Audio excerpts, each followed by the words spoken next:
జై శ్రీరామ్. శ్రీమాత్రే నమః. శ్రీ గురుభ్యో నమః. 2025 సంవత్సరం మార్చి 29వ తారీఖు షడ్గ్రహ కూటమి మీనరాశిలో చోటు చేసుకుంటుంది. ఈ షడ్గ్రహ కూటమి 6 గ్రహాలు మీనరాశిలో సంచారం చేయబోతున్నాయి. అవి వచ్చేసేసి నవగ్రహాల్లో రారాజైన సూర్యనారాయణమూర్తి, అలాగే చంద్రభగవానుడు, వక్రించిన శుక్రాచార్యుల వారు, వక్రించిన బుధ భగవానుడు, రాహుదేవుడు ఆల్రెడీ అక్కడే సంచారం చేస్తూ ఉన్నాడు, మీనరాశిలోనే సంచారం చేస్తూ ఉన్నారు. శనేశ్వరుడు కూడా ఆ రోజు మీనరాశిలోకి అడిగిపోతున్నారు. అంటే ఇక్కడ మకర రాశి వాళ్ళకి ఏలినాటి శని ఎఫెక్ట్ తగ్గిపోతుంది ఈ రోజు నుంచి. అలాగే కర్కాటక రాశి వాళ్ళకి అష్టమ శని ఎఫెక్ట్, వృశ్చిక రాశి వాళ్ళకి అర్ధాష్టమ శని ఎఫెక్ట్. వీటిల్లోంచి ఈ 3 రాశుల వాళ్ళు కూడా బయటపడబోతున్నారు. శనైశ్వరుడు సంచారం గురించి మనం విడిగా మళ్ళీ మాట్లాడుకుందాం. ప్రస్తుతం మనం ఈ షడ్గ్రహ కూటమి 6 గ్రహాలు కాలపురుషుడి కుండలిలో 1000 స్థానంలో సంచారం చేస్తూ ద్వాదశ రాశుల వాళ్ళకి, ద్వాదశ లగ్నాల వాళ్ళకి ఎలాంటి ఫలితాలను సూచిస్తున్నాయి, తీసుకోవాల్సిన జాగ్రత్తలు ఏంటి, ఇవన్నీ మనం ఒకసారి చూద్దాం. వీటి ఎంతటికంటే ముందు రాహుకేతువులు ఇద్దరూ కూడా 12వ స్థానం మరియు షష్ఠ స్థానంలో సంచారం చేస్తున్నాడు. కేతు భగవానుడు షష్ఠ స్థానంలో, రాహుదేవుడు 1000 స్థానంలో సంచారం చేస్తున్నాడు. అంటే కాలపురుషుడి కుండలిలో నుంచి 1000 స్థానమైన మీనరాశిలో సంచారం చేస్తూ ఉన్నాడు. ఈ కన్యా రాశి కరెక్ట్గా చూసుకుంటే కనుక మనకి అంటే మిడ్ ఆఫ్ ద జోడియాక్ షడ్రూపీస్ని సూచిస్తుంది ఈ కన్యా రాశి. రుణ రోగ శత్రుస్థానం అని చెప్తుంది జ్యోతిష శాస్త్రం. ఈ కన్యా రాశిని 6వ స్థానాన్ని, అంటే ఏ రాశికైనా సరే 6వ స్థానం రుణ రోగ శత్రుస్థానాన్ని సూచిస్తుంది. అక్కడ కేతు భగవానుడు ఉన్నాడు. యాక్చువల్గా రాహు భగవానుడికి కన్యా రాశి చాలా కంఫర్టబుల్ ప్లేస్, మీన రాశిలో కేతు దేవునికి చాలా కంఫర్టబుల్ ప్రదేశం. వీళ్ళిద్దరూ కూడా దానికి ఆపోజిట్గా సంచారం చేస్తూ ఈ షడ్గ్రహ కూటమి చోటు చేసుకుంటూ ఉంది. 12వ స్థానము మనందరినీ కూడా లిబరేట్ చేసే హౌస్. ప్రతి విషయంలో నుంచి, మనకున్న ఈతి బాధల నుంచి, అంతెందుకు మన సోల్ కూడా లిబరేట్ అవుతుందా లేదా, ఈ బాడీలోంచి ఈ సోల్ ఎప్పుడైతే డిపార్చర్ అవుతుందో ఈ సోల్ ముక్తి పదంలోకి వెళ్తుందా, ఉత్తమ గతిలోకి వెళ్తుందా, అధోగతికి వెళ్తుందా, ఊర్ధ్వలోకాలకు వెళ్తుందా, ఇలాంటివన్నీ కూడా మనం 12వ స్థానం వ్యయభావం నుంచి చూస్తాం. అంటే వ్యయభావం అంటే మొత్తం ఖర్చు అయిపోవడం, డబ్బులు ఖర్చు అయిపోవడం, మన కర్మలు కూడా ఖర్చు అయిపోవడం. అది పుణ్యకర్మలు కావచ్చు, పాపకర్మలు కావచ్చు. ఈ 2 ఖర్చు అయిపోయినప్పుడే మన సోలు ఉత్తమ గతులు చేరుకోవడానికి అర్హత సాధిస్తుంది. అయితే ఇప్పుడు మనకు అది ఇర్రెస్పెక్టివ్ ఈ 12వ స్థానంలో చోటు చేసుకోబోయే ఈ షడ్గ్రహ కూటమి ద్వాదశ రాశుల వాళ్ళకి ఎలాంటి ఫలితాన్ని తెచ్చిపెట్టబోతుందో. ఈ షడ్గ్రహ కూటమిలో ఒక విశేషాంశం ఉంది. ఈ షడ్గ్రహ కూటమి ఒక 2 విశేషాంశాలను సూచిస్తుంది. కన్యా రాశిలో కేతు భగవానుడు సంచారం చేస్తున్నాడు. కన్యా రాశ్యాధిపతి అయిన బుధ భగవానుడు మీనరాశిలో సంచారం చేస్తూ ఉన్నాడు. ఆయన ఆయన వక్రగతిలో ఉన్నాడు. ఇది నీచ స్థానం. మీనరాశి బుధ భగవానుడికి నీచ స్థానం. నీచ స్థానంలో ఉండి వక్రించాడంటే ఇది ఒక ఉచ్చ స్థానాన్ని సూచిస్తుంది. అంటే ఇది ఒక ఎగ్జాల్టేషన్ పాయింట్గా మనకి కన్సిడరేషన్లోకి వస్తుంది. అలాగే ఇక్కడ పరివర్తన యోగం కూడా మీనరాశి అధిపతి అయిన గురు భగవానుడు వృషభ రాశిలో సంచారము, అలాగే వృషభ రాశ్యాధిపతి అయిన శుక్రాచార్యుల వారు మీనరాశిలో సంచారము.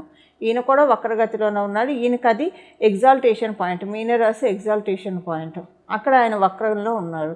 సో ఇప్పుడు ఈ గోచార గ్రహస్థితుల రీత్యా ద్వాదశ రాశుల వాళ్ళకి, ద్వాదశ లగ్నాల వాళ్ళకి ఎలాంటి ఫలితాలు రాబోతున్నాయో మనం ప్రతి ఒక్క రాశికి విడివిడిగా ఒకసారి మనం ఇప్పుడు స్టడీ చేద్దాం.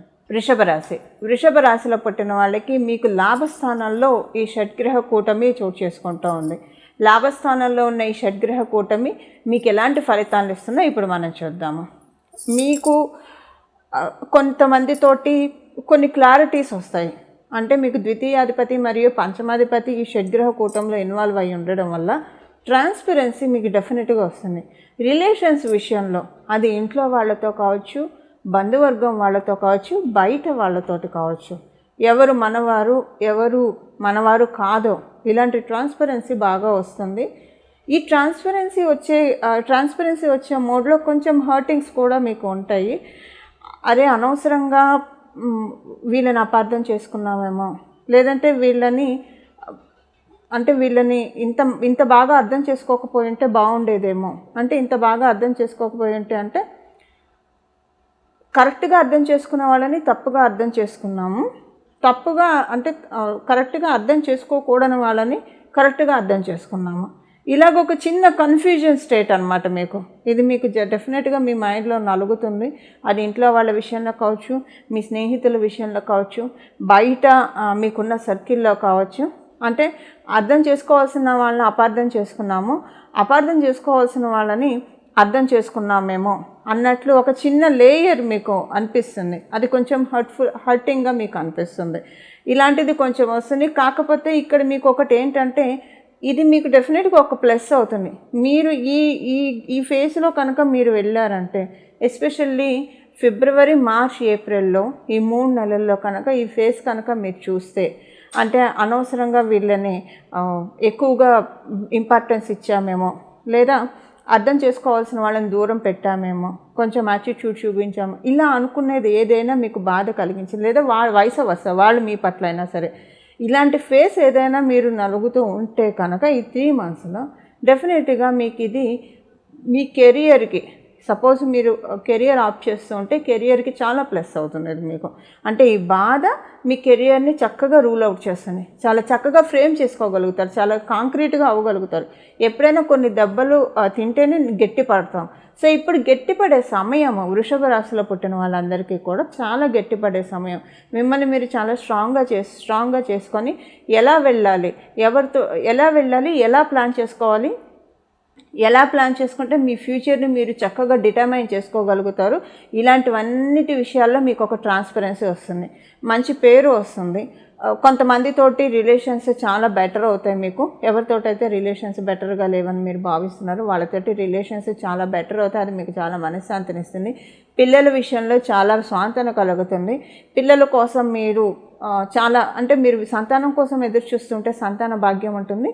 పిల్లల కోసం మీరు అంటే పిల్లలకి సంబంధించిన విషయాల్లో పిల్లల భవిష్యత్తు కోసం మీరు చాలా సెక్యూర్ చేయాలని కొన్ని కోర్సుని మీరు డిటర్మైన్ చేసుకునే సమయం కూడా కరెక్ట్గా ఈ సమయం.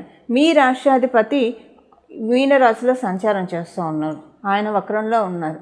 సో మీకేంటంటే కొన్ని బాహ్య అంతర్గత శత్రువుల నుంచి కొంత మిమ్మల్ని లిబరేట్ చేసే సమయం. మనలో ఉన్న శత్రువులు అంతర్గత శత్రువులు, అలా బాహ్యంగా ఉన్న శత్రువులు, ఈ రెండింటి నుంచి మిమ్మల్ని మీరు కొంచెం లిబరేట్ చేసుకునే సమయం అని కూడా చెప్పాలి. ఫైనాన్షియల్గా చాలా మంచి ప్రోగ్రెసివ్ పీరియడ్. లాభస్థానంలో అంటే డెఫినెట్గా ఫైనాన్షియల్ మ్యాటర్స్లో చాలా మంచి చేంజెస్ వస్తాయి. ఇది మీకు కావచ్చు, మీ ఇంట్లోని వారికి కావచ్చు. అయితే మీ ఇంట్లోని వారికి అంటే సపోజ్ మీరు వర్కింగ్ అయితే మీకే వస్తున్నాయి, మీరు వర్కింగ్ కాదు, సపోజ్ మీరు విద్యార్థులు లేదా గృహిణీలు, అప్పుడు మీ ఇంట్లోని వారికి వస్తుంది. అయితే ఇక్కడ ఒక కండిషన్స్ అప్లై అన్నట్లు మీరు గృహిణీలైనా విద్యార్థినులైనా అయితే మటుకు వాళ్ళ జన్మజాతకాన్ని బట్టే ఆధారపడి ఉంటుంది ఇది డెఫినెట్గా వస్తుందా రాదా అనేది. ఇన్ కేసు వాళ్ళ జన్మజాతకం బాగా లేకపోతే ప్రెజెంట్ సపోర్టింగ్గా లేకపోతే అంత చూడరు. బట్ డెఫినెట్గా ఒక 30% అయితే ఫైనాన్షియల్గా బెటర్మెంట్ అయితే చూస్తారు. బట్ 80% అయితే డెఫినెట్గా చూడరు, 30% చూస్తారు. ఒకవేళ వాళ్ళ జన్మజాతకం సపోర్టింగ్గా ఉంటే డెఫినెట్గా చాలా మంచి ఫలితాలు చూస్తారు. ఇదే మీరు వృత్తి వ్యాపారాల్లో ఉంటే కనుక మంచి ట్రాన్స్ఫర్మేషన్ ఫైనాన్షియల్ మోడ్లో మీరు చూస్తారు. కొన్ని కొత్త ఆపర్చునిటీస్ జనరేట్ అవుతాయి. ఎక్కడ మీరు నో చెప్పలేని ఆపర్చునిటీస్ వస్తాయి. దానివల్ల ఏంటంటే మీకు చాలా సంతోషంగా అనిపిస్తుంది. అంటే ఒక రకంగా చెప్పాలంటే కొత్త ఉత్సాహంతో మిమ్మల్ని మీరు కొత్తగా అంటే మిమ్మల్ని మీరే కొత్తగా పరిచయం చేసుకుంటారు. మీకు మీరే కొత్తగా పరిచయం చేసుకొని మీరు వరల్డ్కి ప్రజెంట్ చేస్తారు. అంటే మీరు చేస్తున్న వర్క్ డెస్క్లో మిమ్మల్ని మీరు కొత్తగా పరిచయం చేసుకొని న్యూ ఎనర్జీస్ తోటి మిమ్మల్ని మీరు ప్రజెంట్ చేసుకునే శుభ సమయము ఈ షష్టగ్రహ కూటమి మీకు డెఫినెట్గా కలగజేస్తూ ఉంది. మిగతా విషయాలంతా కూడా బాగానే ఉంది. కాకపోతే మీకు ఒక చిన్న హర్టింగ్స్ అయితే ఉంటాయి. ఆ హర్టింగ్స్ని మీరు కమోవర్ అయితేనే మీకు యోగం కలుగుతుంది. కాబట్టి దానికోసమే ఈ హర్టింగ్స్ ఉంటాయి అన్న విషయాన్ని మటుకు మీరు మర్చిపోకండి. చూశారు కదండి ఈ షష్టగ్రహ కూటమి మీ రాశి వాళ్ళకి ఎలాంటి ఫలితాన్ని అందజేస్తూ ఉందో. ఇప్పుడు మనం దీనికి చేసుకోవాల్సిన పరిహారం, ఏ పరిహారం చేసుకుంటే ఈ షడ్గ్రహ కూటమి యొక్క బ్యాడ్ ఇంపాక్ట్స్ మనకి రాకుండా అలాగే ఈ షడ్గ్రహ ఎప్పుడైనా సరే ఒక 2 గ్రహాలు కలిస్తే యోగం, 3 గ్రహాలు కలిస్తే యోగం, 4 గ్రహాలు కలిస్తే యోగం. ఎప్పుడైనా యోగాలు ఎలా ఏర్పడతాయి? ఒక గ్రహానికి ఇంకొక గ్రహానికి ఏదో ఒక రకమైన కనెక్షన్ ఉంటేనే యోగం వస్తుంది. కొన్ని గ్రహాలకు అసలు ఏ గ్రహంతో కనెక్షన్ లేకపోయినా కూడా యోగం వస్తుంది. అది ఎలాంటి వాళ్ళకు వస్తుందంటే మనకి వృషభ రాశి వాళ్ళకి, తులారాశి వాళ్ళకి, అలాగే కర్కాటక రాశి వాళ్ళకి, సింహరాశి వాళ్ళకి, మకర కుంభరాశుల వాళ్ళకి. ఇప్పుడు వృషభ రాశి వాళ్ళకి, తులారాశి వాళ్ళకి శనిశ్వరుడు ఒక్కడు చాలు, ఏ గ్రహంతో సంబంధం లేకుండా పరిపూర్తిగా రాజయోగాన్ని ఇచ్చేస్తాడు. అలాగే కర్కాటక రాశి, సింహరాశి వాళ్ళకి మంగళ ఒక్కడు చాలు. అతనికి ఏ గ్రహంతో, మంగళకి ఏ ప్లానెట్తో సంబంధం లేకపోయినా పరిపూర్తి రాజయోగాన్ని ఇస్తాడు. మకర కుంభరాశుల వారికి శుక్రాచార్యులు ఒక్కడు చాలు, ఏ గ్రహంతో సంబంధం లేకపోయినా పరిపూర్తి రాజయోగాన్ని ఇస్తారు. అదే వాళ్ళు కూడా ఇంకొక గ్రహంతో కలిస్తే ఈ యోగం అనేది మరింత పటిష్టం అవుతుంది, మరింత బలోపేతం అవుతుంది. ఇప్పుడు ఈ యోగాన్ని మనం పటిష్టం చేసుకోవడానికి ఏ రకమైన పరిహారం చేసుకోవాలో ఇప్పుడు మనం చూద్దాం. షడ్గ్రహ కూటమి స్టార్ట్ అయిన 29వ తారీఖు మనకి షడ్గ్రహ కూటమి ఉంటుంది. ఈ రోజు మొదలుకొని ఒక 11 రోజులు లేదా 21 రోజులు ప్రతిరోజు కూడా మీకు వీలైతే హనుమంతుడు ఆలయానికి వెళ్ళి అక్కడ ఒక 41 సార్లు ప్రదక్షిణం చేసి 41 సార్లు హనుమాన్ చాలీసా చదువుకుంటే చాలా మంచి సత్ఫలితాన్ని ఈ షడ్గ్రహ కూటమి తెచ్చిపెడుతుంది. సో ఉదాహరణకి మీ ఇంటి దగ్గర ఆంజనేయ స్వామి వారి గుడి అందుబాటులో లేదు, ఉదాహరణకు ఒకవేళ అందుబాటులో ఉన్న మీ టైం బిజీ వల్ల మీరు 21 రోజులు కంటిన్యూగా వెళ్ళలేకపోతూ ఉన్నారంటే 21 రోజులు మీ ఇంట్లో అయినా సరే ప్రతిరోజు స్నానం చేసిన వెంటనే హనుమాన్ చాలీసాని ఒక 11 సార్లు మీరు చదువుకోవాలి. ఖచ్చితంగా 21 రోజులు ప్రతిరోజు క్రమం తప్పకుండా 11 సార్లు రిపీటెడ్గా హనుమాన్ చాలీసాని చదువుకోవాలి. హనుమాన్ చాలీసా చదువుకోవడం మాత్రమే కాకుండా అంటే పరిపూర్తిగా దృష్టి పెట్టి హనుమాన్ చాలీసా మీద పరిపూర్తిగా దృష్టి పెట్టి చదవడం చేయాలి. ఇలా చేయడం వల్ల ఈ షడ్గ్రహ కూటమి యొక్క నెగిటివ్ ఎఫెక్ట్స్ అన్నీ కూడా ఆయన తోకతో జాడించి కొడతాడు. అలాగే దీనివల్ల వచ్చే యోగాలన్నింటినీ కూడా ఫిల్టర్ చేసి మనకు అందిస్తాడు, అంటే మనల్ని ఆశీర్వదిస్తాడు. ఆయన ఆశీర్వాదం, భగవంతుడి ఆశీర్వాదం ఎప్పుడైతే మనకు వస్తుందో అదొక వరం. భగవంతుడి ఆశీర్వాదం అంటే మనకి జీవితంలో లోటు ఏముంటుందో చెప్పండి. అలా మనకి ఆంజనేయ స్వామి వారి చరణాలను ఆశ్రయిస్తే అలాంటి సత్ఫలితాలు ఉంటుంది. అలాగే మార్చి 29వ తారీఖు నుంచి ప్రతిరోజు కూడా శ్రీరామ భక్తాయ హనుమతే నమః, శ్రీరామ భక్తాయ హనుమతే నమః, శ్రీరామ భక్తాయ హనుమతే నమః, శ్రీరామ భక్తాయ హనుమతే నమః అని ఈ నామాన్ని సర్వకాల సర్వావస్థలు, అంటే మీరు ఏ పని చేస్తున్నా సరే ఈ నామాన్ని జపించుకోవచ్చు.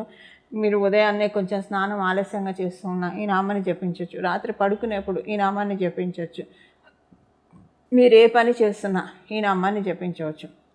మీరు బాత్రూమ్కి వెళ్ళినప్పుడు తప్పించి ఇంకా మిగతా సమయాలు మొత్తం కూడా ఈ నామాన్ని చక్కగా జపించవచ్చు. ఈ విధంగా హనుమంతుడి చరణాన్ని ఆశ్రయిస్తే ఈ షడ్గ్రహ కూటమి మనందరికీ కూడా చాలా చక్కటి శుభ ఫలితాన్ని మనకు అందజేస్తుంది. అలాగే మీరు అమ్మవారు ఉపాసకులు అయితే ప్రతిరోజు కూడా 3 సార్లు లలితా సహస్రనామం చదవడానికి ప్రయత్నించండి.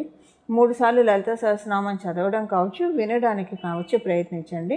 ఇలా 3 సార్లు లలితా సహస్రనామం చదవడం వల్ల లేదా వినడం వల్ల కూడా చాలా చక్కటి సత్ఫలితాన్ని, ఎందుకంటే అమ్మవారు మనకి ఈ సమయంలో అంటే మన జన్మ కుండలిలో కనుక ఏదైనా మీ జన్మ జాతకంలో మీనరాశి సంబంధించిన ఎఫెక్ట్స్ ఏమన్నా ఉంటే, అలాగే ఇప్పుడు మనం తెలుసుకున్న ఈ షడ్గ్రహ కూటమి, ఈ షష్టగ్రహ కూటమి, ఈ 6 గ్రహాలు ఏమన్నా మీ జన్మ జాతకంలో సరిగ్గా లేకపోతే, బలోపేతంగా లేకపోతే లలిత సహస్రనామం ఈ సమయంలో 3 సార్లు చదవడం వల్ల ఆ షడ్గ్రహ కుటుంబంలో ఉన్న గ్రహాలన్నీ కూడా మన జన్మజాతకంలో బలోపేతం చేసుకోవడానికి చాలా చక్కగా అమ్మవారు దీవిస్తారు. ఇందులో ఏమాత్రం సందేహం లేదు.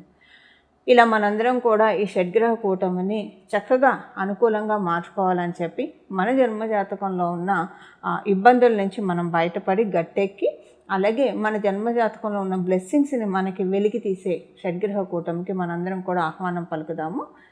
మంగళం. నమో భగవతే వాసుదేవాయ.